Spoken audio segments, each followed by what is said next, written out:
Hello everyone and welcome to some other E3 previews.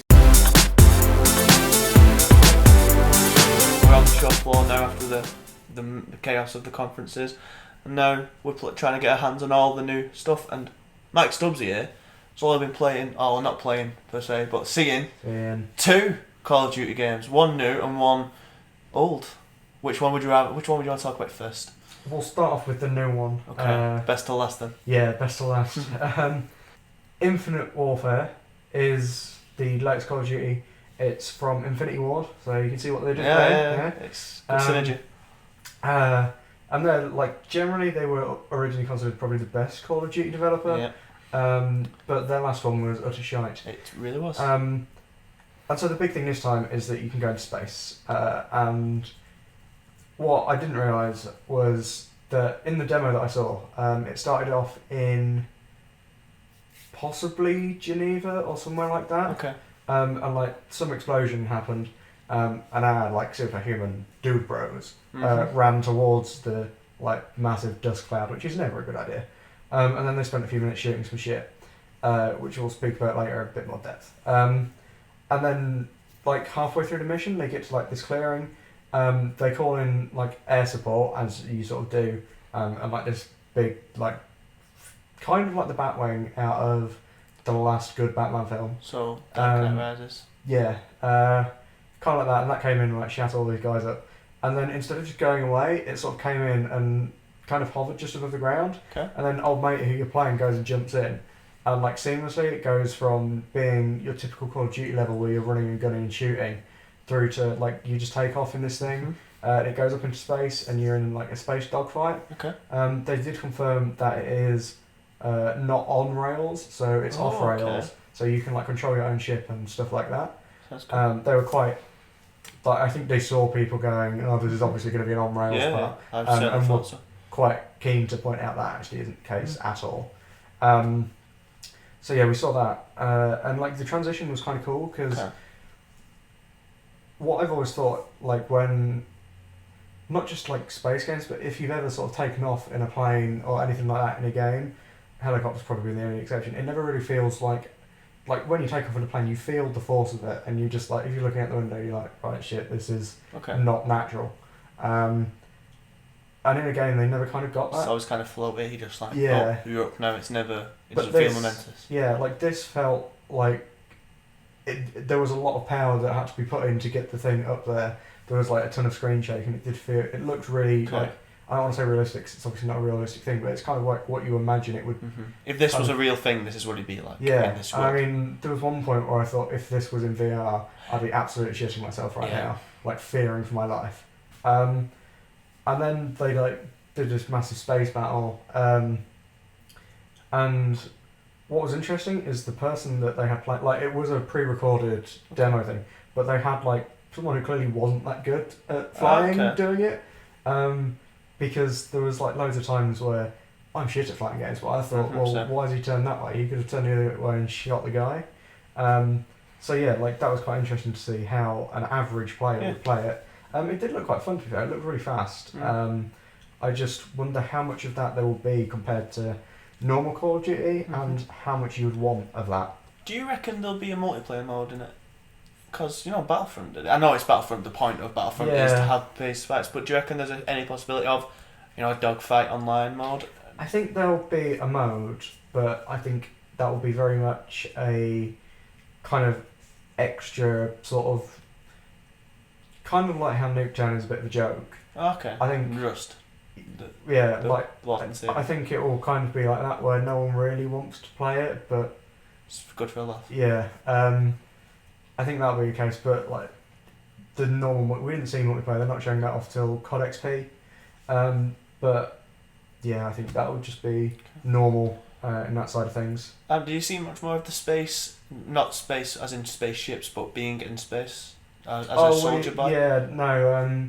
The only bit that we saw of that was the same stuff that was shown at the Sony conference. So, obviously, Infinite Warfare has a bit of competition from its own, its own game with Modern Warfare this year. Do you think, and it's obviously came in for a bit of criticism, not criticism per se, but a lot of people weren't that excited for it. They just thought, it's going to space. But the trailer they showed at Sony's conference was really exciting. How do you feel about Infinite Warfare going forward? Do you think it will be a hit? I think this is the kind of make or break year for Call of Duty, because it's still got that brand recognition, but I think a lot of people are sort of starting to get a little bit tired. It'll be interesting to see how well it does, and how well the special editions with the remastered do. I think the demand for the remastered is slightly higher. I think it's a clever marketing move that they're doing that. It is. But it'll still sell millions. It'll still be like top game for the month it comes out. It'll be interesting to see. I'm quite looking forward to it. For me, the kicker is the multiplayer. Like, you can show me single player COD all you want. I'm not going to be overly excited until I see that multiplayer. Yeah, I suppose that's the one that matters. But a game which we know plenty about the multiplayer, or at least we did. I don't know if we still do of the new one. But Call of Duty for Modern Warfare is coming back. You're very excited. I am very excited. This was even though we knew it was already happening, when the green sound wave things hit at Sony, I was just this is the best moment. They showed us the crew expendable mission, which is the one where you're kind of on a ship and you're going as a sort of elite task force. It's SAS, isn't it? Yeah. I remember that mission. It was 4 guys, you're in the ship and you shoot all the crew members who are looking sleeping in their beds just because you can, and then you find this container that's got the thing that you're looking for, but then you have to leave because shit kicks off, so you grab a manifesto and then have to escape the boat.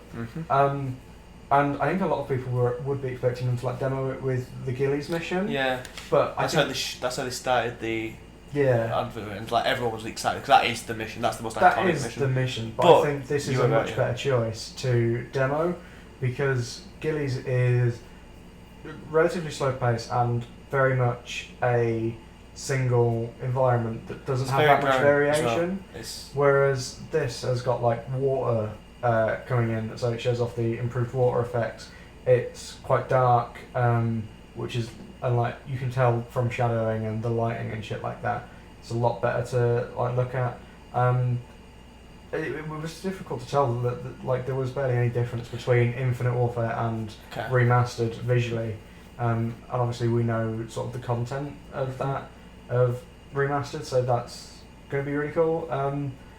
I still I want to know more details on the multiplayer for that as well. 10 maps. I can't recall how many maps there was in the actual one, but why I'm saying 10 maps, is that including all the maps from the original, or is it? Or how many maps were in the original and how many? I have no idea. But they've announced some of the maps, I want to say. I think they have. Probably Crash is in there. I can't remember any of the. Backlot is in there, I think. I know some others. I can't remember. This was a while ago. But what I'm hoping is that they launch it 10 maps, and you can only get it through special editions. And then after Christmas, mid-January, they go, right, you can now buy it for 25 quid. And then we're going to do map packs throughout the year to bring back all the original maps, including the original map pack that they did back then. I'm really looking forward to that. I think that's probably the game I'm most excited about on console for the rest of the year. Yeah, I can imagine it is for you. Yeah, that's probably the game that has the most reason why I'm here, so... Yeah, it's weird, and obviously a different game like Skyrim's had that same effect for you. It's the old games coming back, the ones that got you into gaming, and good for you. Kind of that. Skyrim was a bit later, to be fair, but sort of Call of Duty and Gears 1, I think it would have been, or possibly 2, sort of around that time was sort of when I properly got into your hardcore games sort of things, and I like bringing all them games back. See, for me it was Modern Warfare 2, so next year I'm hoping they pull the same stunt with mine, and I'll be in your position. I'm very excited. So unless there's anything else you saw or wanted to say about Call of Duty? I don't think so. I just think hopefully we'll have had some sort of gameplay footage, so you're not just staring at us for however long we've gone. Even though you do like our faces. Yeah. And hopefully you can kind of see what I mean with, if we've managed to get that clip of the spaceship taking off, then that'll be cool. But I don't know if that'll be possible or not, or if they've released that. But yeah, it's really good. Really looking forward to it. It's more Call of Duty at the end of the day, so it's not going to be bad. Well, Call of Duty is just one of the games me and Mike are seeing this week. There'll be plenty more over the next 2 days, and of course there was plenty more today as well. There'll be previews and hopefully a lot more videos coming your way during the week, so please keep your eyes on GodisaGeek.com for all that juicy content. So I'd imagine you're probably watching this on youtube.com/GodisaGeek, and there's hopefully a box somewhere. I'm not going to do the whole act that this one likes to do, but click on one of our faces, you'll hopefully be able to subscribe, and it'd be great if you did. And hopefully there'll be some boxes here, potentially. I imagine that's where they go. Because you can follow me on Twitter at Mabroski, and you can follow Mike on Twitter at Mike Stubbsy. And on Instagram at Mike Stubbsy. See, I nearly said that on the other one, but I didn't think. I don't know. Got to put that on Instagram. I didn't want to interrupt. All the show floor pictures. That's what you got to get. I actually need to get some of those. Of course, you can also follow GodisaGeek on Twitter at GodisaGeek, and on Facebook.com/GodisaGeek. And finally, if you'd be ever so kind to help raise the fund for next year's E3, go to patreon.com/GodisaGeek and throw us a couple of quid. It's really, really appreciated. So I'm going to go and write some juicy previews now, Mike. What are you doing there? I'm just going to go sleep. Gonna let you do all the work. Sounds good. Thanks for watching. We hope you come back. See you.